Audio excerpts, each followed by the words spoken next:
नमस्कार। Royal study with Ajay Shastri YouTube channel पर आपका हार्दिक अभिनंदन है। यदि आप सीटेट की तैयारी करते हैं तो मेरा वीडियो आपके लिए बहुत महत्वपूर्ण हो सकता है। जैसा कि आपको पता है कि सीटेट में जो ईबीएस से प्रश्न पूछे जाते हैं उनमें से एनसीईआरटी की किताबों से प्रश्न पूछे जाते हैं। तो वहीं से आज हम कुछ महत्वपूर्ण प्रश्न आपके लिए लेके आए हैं। आप मेरे वीडियो को ध्यान से देखिए। सबसे पहले हम देखते हैं कि जो यातायात के साधन जिनके बारे में एनसीईआरटी की किताबों में बताया गया है। जैसे सबसे पहले जो प्रश्न दिया है कि बांस और रस्सी के पुल कहाँ बनते हैं, ये असम में बनाए जाते हैं। ठीक है, हमने फ़ोटो भी आपके सामने रखा है, आप देख सकते हैं कि बांस और रस्सी से पुल कैसे बनता है। तो ये असम में बनते हैं। प्रश्न पूछने का तरीका ये है, ये पूछा जाएगा कि लकड़ी के बांस और रस्सी के पुल कहाँ बनाए जाते हैं, तो ये असम में बनाए जाते हैं। उसके बाद बात करते हैं बल्लम। बल्लम क्या है? बल्लम लकड़ी की बनी एक छोटी नाव है जो केरल में बच्चे इससे स्कूल जाते हैं। तो केरल में क्या होता है कि जैसे पानी आनी जब तैर के पार करना होता है तो बल्लम का सहारा लेते हैं। उसके बाद बैलगाड़ी, जो मैदानी इलाका है वहाँ बैलगाड़ी का प्रयोग किया जाता है। बैलगाड़ी से बच्चे स्कूल जाते हैं। बैलगाड़ी सभी लोगों ने देखी होगी। कुछ बर्फ़ के घर हम देख सकते हैं, बर्फ़ पर चलकर जो जाते हैं। उत्तर की पहाड़ियों में बच्चे मीलों बर्फ़ पर चलकर स्कूल जाते हैं। उसके बाद ट्राली से, लकड़ी से बना झूला एक जो होता है जिसे ट्राली बोलते हैं, ये घाटियों में होता है। एक तरफ रस्सी बांध दी जाती है और दूसरी तरफ उस पर एक ट्रॉली लगा दी जाती है जो सड़क के बच्चे पार कर जाते हैं। तो ये लद्दाख में बच्चे ट्राली से स्कूल जाते हैं। ऊँट गाड़ी राजस्थान में है, राजस्थान में चलती है। बच्चे ऊँट गाड़ी पर बैठ के स्कूल जाते हैं। जुगाड़ जो है गुजरात में चलती है। गुजरात अपने यूपी में भी पहले देखने को मिलती थी लेकिन अब बंद कर दी गई हैं, सभी लोगों ने देखी होंगी। उसके बाद ऊबड़ खाबड़ जो पथरीले रास्ते हैं, अधिकांश तरी उत्तरांचल यानी उत्तराखंड में हैं, तो वहाँ पे ऊबड़ खाबड़ रास्तों से होकर बच्चे स्कूल जाते हैं। उम्मीद है आपको वीडियो अच्छा लग रहा होगा। अब एक इसमें टॉपिक और है आवास। जो थीम्स दिए एनसीएफ ने 6, उनमें सबसे पहला एक पॉइंट जिसमें ये है और है कि आवास। अब आवास क्या है? वह स्थान जहां हम रहते हैं घर या आवास कहलाता है। आवास हमें सर्दी गर्मी हिंसक जानवरों से सुरक्षा प्रदान करता है। सर्दी गर्मी से हमें बचाता है। जब हमें सर्दी लगती है तो हम कहाँ, घर में ही रहना पसंद करते हैं। ठीक है, गर्मियों में भी हम पंखे का इस्तेमाल करते हैं, घरों में ही रहते हैं, धूप में नहीं निकलते हैं। और हिंसक जानवरों से सुरक्षा प्रदान करता है। जैसे शेर, चीते या कोई वैसे जानवर आए, अपने यहाँ तो है नहीं, जो आ जाते हैं तो हम लोग क्या है कि कमरे बंद कर लेते हैं आराम से, फिर हमें कोई चिंता नहीं रहती है। तो क्या है कि वो स्थान जहाँ हम घर में रह सकते हैं, अर्थात हमें सर्दी गर्मी हिंसक जानवरों से सुरक्षा प्रदान करते हैं, आवास कहलाते हैं। आवास के कुछ प्रकार यहाँ पर हम दे रहे हैं, जैसे बांसों पर टिका घर। ठीक है, जहाँ ज़्यादा बारिश होती है वहाँ पर ऐसे घर बनाए जाते हैं। जैसे ये असम में है। ठीक है, असम में आपको दिख रहा होगा, ये जहाँ ज़्यादा बारिश हो वहाँ ऐसे घर बनते हैं। और बर्फ़ के घर कहाँ बनते हैं? बर्फ़ के घर वहाँ बनते हैं जहाँ चारों तरफ बर्फ़ होती है, चारों तरफ बर्फ़ होती है। इन बर्फ़ के घरों को इग्लू कहते हैं। उसके बाद घुमंतू लोगों के घर भी देखे हैं। घुमंतू लोग जो हमेशा घूमते रहते हैं, इनके घर टेंट के बने होते हैं। जहाँ भी इन्हें समय मिलता है वहीं पे टेंट के घर बना कर रहने लगते हैं। उसके बाद हाउस बोट। हाउस बोट क्या है? नाव पर बने मकानों को हाउस बोट कहते हैं। ऐसे घर जम्मू कश्मीर में ज़्यादा पाए जाते हैं। हाउस बोट में वो अपना सब सामान रखते हैं, उसी में रहते हैं। उसके बाद पत्थर के घर। ऐसे घर पर्वतीय क्षेत्रों में बनाए जाते हैं। इनकी छतें डलवा होती हैं। बिना दीवार के घर। ऐसे घर अमेजन के जंगलों में पाए जाते हैं, बिना दीवार के घर। ठीक है, उसके बाद रेंडियर की खाल के घर। उत्तरी ध्रुवीय स्थानों में कुछ चरवाहे रेंडियर के खाल से बने टेंट में रहते हैं। उसके बाद नवडम घर। ऐसे घर अफ्रीका के उत्तरी घाना राज्य में गीली मिट्टी की मोटी दीवारों के बनाए जाते हैं। लोग बाहरी दीवारों को सब्जियों के रसों से लेपते हैं। हवा भरे रंग। ऐसे घर बाढ़ भूकंप प्रभावित क्षेत्रों में अधिक बनाए जाते हैं। तैरते हुए घर। ऐसे घर चीन में पाए जाते हैं। यहाँ बहुत से लोग नाव पर बने घरों में रहते हैं। इन घरों को साम्पान कहते हैं। इस घर में लोग सब्जियां व मुर्गी पालन करते हैं। सांप बिल में रहते हैं, लेकिन किंग कोबरा पक्षियों के घोंसलों में रहता है। उसके बाद बात करते हैं हम पशु पक्षियों के बारे में। हमारे पशु जो हैं उनमें हाथी के बारे में आप लोगों ने बहुत ज़्यादा पढ़ा होगा, फिर भी हम आज को थोड़ी देर आपको पढ़ा देते हैं कि हाथी झुंड में रहते हैं। झुंड में केवल हथनियाँ और बच्चे रहते हैं। यहाँ से एक प्रश्न अनिवार्य रूप से आता है, इसलिए इसे ध्यान से पढ़ लीजिएगा, क्योंकि जब हम पेपर देने जाते हैं तो चीज़ें भूल जाते हैं। ऐसा लगता है हमने पढ़ा है, लेकिन कुछ पॉइंट इधर उधर होने पर प्रश्न गलत हो जाता है। एक झुंड में 10 से 12 हथनियाँ और बच्चे होते हैं। झुंड का नेतृत्व सबसे बुजुर्ग हथनी करती है, यानी मुखिया होती है। हाथी 14 से 15 वर्ष तक झुंड में रहते हैं, फिर भी झुंड छोड़ देते हैं और अकेले रहते हैं। एक बड़ा हाथी एक दिन में 100 किलो से ज़्यादा पत्ते और झाड़ियाँ खा लेता है। हाथी बहुत कम आराम करता है, यह दिन में 2 से 4 घंटे ही सोता है। हाथी को पानी और कीचड़ में खेलना बहुत पसंद है।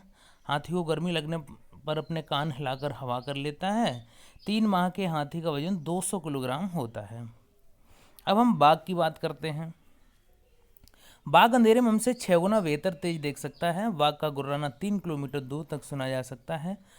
बाघ के दोनों कान बाहर की आवाज़ इकट्ठा करने के लिए दिशाओं बहुत ज़्यादा घूम जाते हैं।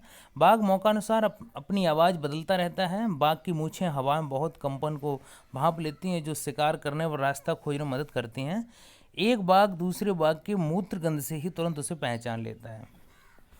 अब बात करते हैं स्लॉथ। स्लॉथ अमेरिका के जंगलों में पाया जाने वाला भालू के समान एक स्तनधारी है। ये पत्तियां खाते हैं। यह अपना पूरा जीवन एक वृक्ष पर उल्टा लटक के बिता देता है। यह 17 घंटे तक पेड़ पर उल्टा लटक कर सोता है। बड़ा भयंकर जानवर है ये। स्लॉथ सप्ताह में एक बार सोच करने के लिए उतरता है। चलो एक बात तो अच्छी है, सोच तो कर जाता है नीचे, वरना ये लटका ही रहता है। ये 40 वर्ष के जीवन काल में 8 पेड़ों पर ही घूम पाता है। बस 60 पेड़ों खाना खा लिया पूरे जीवन में, तब तक एक की खाई, नए पत्ते आ गए, उसकी खाई, इस तरीके से 8 ही पेड़ों खा पाता, पूरा जीवन काटता, ऐसी ज़िंदगी जीता भाई, कोई टेंशन नहीं होती इसे। रैकून। रैकून उत्तरी अमेरिका में पाए जाने वाला बिल्ली के समान मांसाहारी स्तनधारी है। रैकून अपने भोजन में मेढक मछली आदि को धोकर खाता है। ये बहुत अच्छा है। रैकून अपने भोजन में मेढक मछली आदि को धोकर खाता है। रैकून उत्तरी अमेरिका में पाया ना, बिल्ली के समान मांसाहारी स्तनधारी है, याद रखना, बहुत अच्छा प्रश्न है।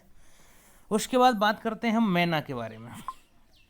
जो अपनी मैना है वो आपने देखी होगी, ठीक है, आपके गांव के आसपास कहीं भी मिल सकती है आपको मैना देखने को।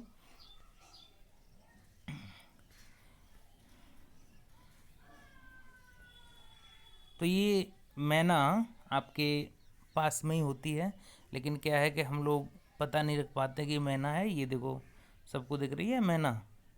तो ये मैना झटके के साथ अपनी गर्दन आगे पीछे घुमा लेती है, आप देख सकते हैं पास में, आपके पास में ये पाई जाती है। उसके बाद हम देखते हैं उल्लू के बारे में, ठीक है। यहाँ पर 2 क्वेश्चन बनते हैं कि एक झटके के साथ अपनी गर्दन आगे पीछे कौन कर सकता है, तो ये मैना है। और यहीं पे एक प्रश्न आता है कि अपनी गर्दन पीछे तक घुमा सकता है काफ़ी हद तक। एक झटके में मैना और काफ़ी हद तक उल्लू। उल्लू का फोटो ये देखिए, ये बना है। उसके बाद बात करते हैं चील, बाज और गिद्ध। ये हमसे 4 गुना तेज, मतलब अधिक दूर तक देख सकते हैं। चील, बाज और गिद्ध, ठीक है। आपने चील देखी होगी, बाज देखे होंगे, और कुछ लोगों ने गिद्ध भी देखे होंगे आप लोगों में से, कुछ ने नहीं देखे होंगे। जिनकी डेट ऑफ बर्थ हो 1995 के बाद की है, तो ऐसे लोगों ने शायद गिद्ध कम देखे हों। कठफोड़वा पक्षी। यह पक्षी लकड़ी में छेद कर उसमें हुए कीड़े खाता है, केवल छेद करके कीड़े खाता है। डॉल्फिन क्या है?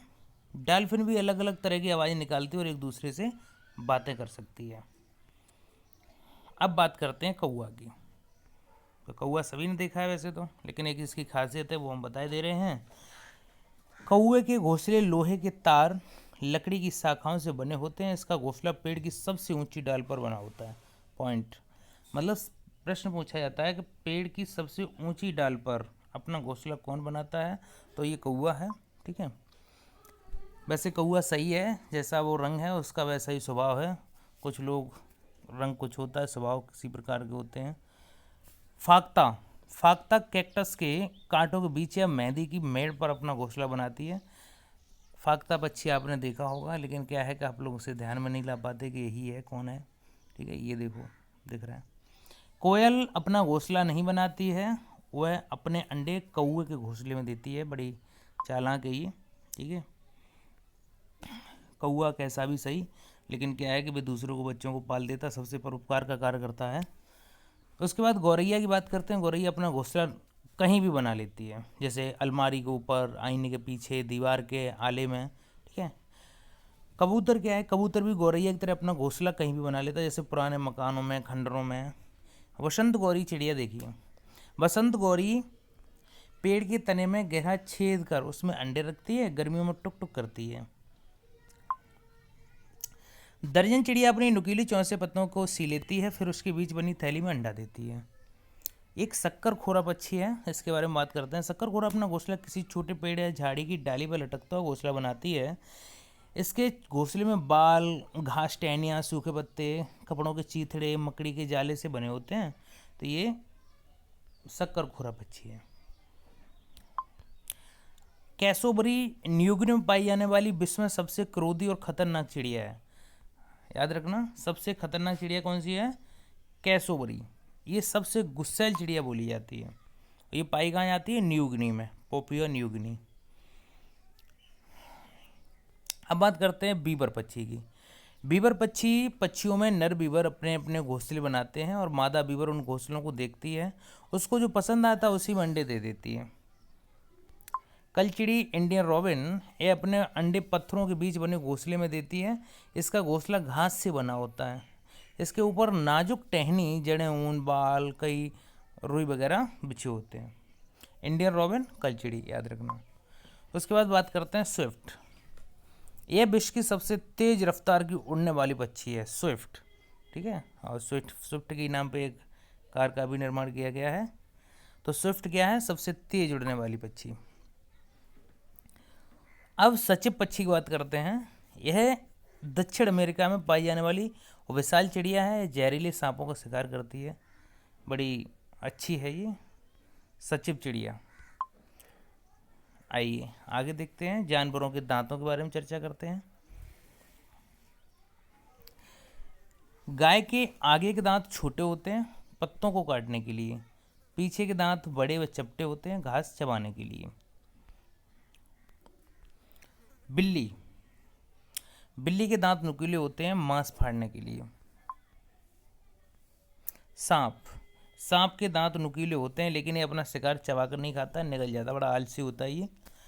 अब बात करते हैं गिलहरी की। गिलहरी के दांत हमेशा बढ़ते रहते हैं, दांत के काटने कुतरने कारण घिसते रहते हैं, बढ़ते भी रहते हैं लेकिन ये घिस जाते हैं। ठीक है, अब कुत्ता की बात करते हैं। एक कुत्ता दूसरे कुत्ते को मलमूत्र की गंध से जान लेता है जिसके इलाके में बाहर का कुत्ता आया है।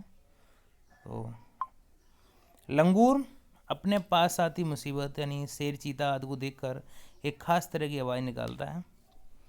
मछलियाँ खतरे की चेतावनी एक दूसरे को विद्युत तरंगों के माध्यम से देती हैं। चूहों में देखने की क्षमता कम परंतु सूंघने व सुनने की क्षमता बहुत तीव्र होती हैं।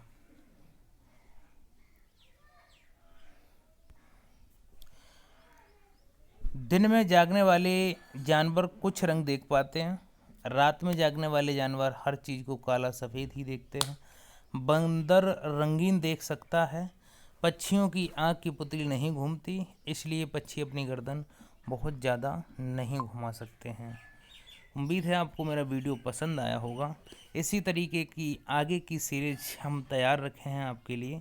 जैसे ही आप इस वीडियो को देखेंगे उसके बाद हम अगला वीडियो अपलोड कर देंगे। आप हमारे यूट्यूब चैनल पर बने रहिए, अधिक से अधिक शेयर कीजिए दोस्तों में, सब्सक्राइब कीजिए, लाइक कीजिए। और इस टॉपिक से कम 4 नंबर आपके पक्के हैं। तो वीडियो देखने के लिए बहुत बहुत धन्यवाद। शुभ दिन।